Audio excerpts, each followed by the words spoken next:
Ini kelakuan orang awam, lidahnya melet-melet di hadapan ulama. Nih sambil manyun, sangat kocak dan lucu. Nah, matanya melotot, tutupkan baju di kepalanya, mengomentari seorang ulama Habib Taufik bin Abdul Qadir As-Segaf sambil melet-melet, manyun lagi, duit duit duit duit duit duit katanya. Nih sambil nyuruh duit duit duit duit duit, sambil nyuruh lagi duit duit duit. Kocak, lucu, tapi ngeselin gitu. Nah, melet lagi nih, melet lagi, lucu dan aneh nih orang. Beda perlakuan pada Habib Taufik ketika Gus Kausar berjumpa dengan Habib Taufik, penuh beradab, takdim pada habaib ulama. Gus Koyum pun juga sama, berakhlak, beradab kepada Habib Taufik bin Abdul Qadir As-Segaf, mencium tangannya dan saling mencium. Ini adab seorang ulama seperti itu. Beda dengan adab seorang awam. Nauzubillah min dzalik. Sangat lucu akhir zaman ini. Ulama dikomentari oleh orang awam dan komentarnya itu tidak penuh dengan rasa hormat sebagaimana salaf-salaf kita terdahulu.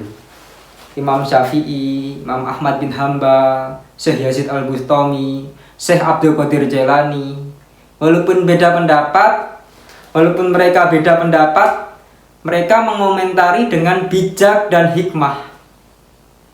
Bukan seperti itu, konyol gitu. Konyol super konyol. Makanya Rasulullah SAW udah zaman dahulu kala itu udah memperingatkan tentang hal ini. Nah, kita bacakan bahwasanya laisa minna, bukan termasuk golongan kami, malam yujilla kabirona, orang yang tidak menghormati yang tua, wairham sogirona, dan tidak menyayangi yang muda, wa ya'rif li alimina haqqahu, dan tidak mengetahui hak orang berilmu atau ulama di antara kami. Hadis riwayat Ahmad dan Hakim. Ini jelas bahwasanya hadis tersebut menunjukkan kita itu harus beradab pada orang tua, menyayangi orang yang lebih muda dari kita, dan menghormati siapa? Ulama. Menghormati siapa? Ulama. Ini dalil dan hadis nih. Kalau tanya dalil dan hadis seperti ini. Orang-orang Nahdlatul Ulama zaman dulu ya, zaman Ki Hasyim Asy'ari, zaman Ki Hasbullah, zaman kiai-kiai dahulu Mbah Khalil Bangkalan, walaupun beda pendapat, tapi mereka tetap takzim pada ulama. Walaupun beda pendapat, mereka tetap menghormati lawannya. Seperti Ki Ahmad Dahlan, Ki Hasyim Asy'ari, walaupun beda pendapat, mereka tetap takdim dan menghormati. Ini akhir zaman, bahwasanya banyak fitnah karena kemakan medsos, akhirnya menjadi seperti itu. Sudahlah antara pribumi dan habaib itu.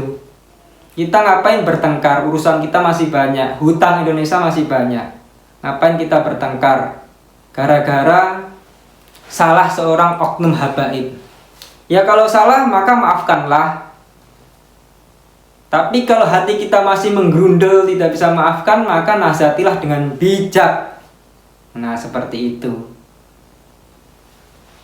Ini pesan bahwasanya kita ini sebagai orang awam muslimin tidak patut mencontoh sikap-sikap seperti itu.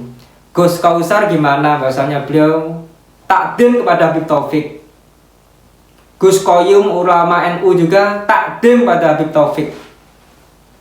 Nah, ini awam muslimin, naudzubillah min dzalik, kelakuannya seperti orang yang tidak pernah belajar, tidak pernah ngaji. Naudzubillah min dzalik. Makanya oleh karena itu semestinya kita ini senantiasa berdoa pada Allah Subhanahu wa taala supaya kita terhindar dari fitnah-fitnah akhir zaman. Kita terhindar daripada godaan-godaan akhir zaman, kita terhindar daripada hal-hal buruk yang mudarat di akhir zaman. Subhanallah bihamdihi, subhanallah anta astaghfiruka wa atubu ilaik. Assalamualaikum warahmatullahi wabarakatuh. Dan untuk Habib Bahar, semestinya kita tidak boleh mengucapkan kata-kata kotor karena menjadi fitnah, menjadi perpecahan. Wailul likulli humazatil lumadah. Celakalah orang yang mengumpat dan mencela. Akhirnya jadi seperti ini, umat berpecah belah gara-gara perkataan kotor. Dan untuk Kiai Imaduddin Usman, ya, bahasanya hal tersebut kita sampaikan dalil tentang keabsahan habaib itu membuat perpecahan juga. Bahasanya dalil habaib itu, habaib juga punya dalil bahasanya Ubaidillah itu adalah seorang anaknya daripada Kiai Ahmad bin Isa Muhajir. Nah, dan itu lebih kuat daripada dalil yang digunakan oleh Kiai Imaduddin Usmani Banten itu. Gara-gara dalil tersebut akhirnya pecah belah.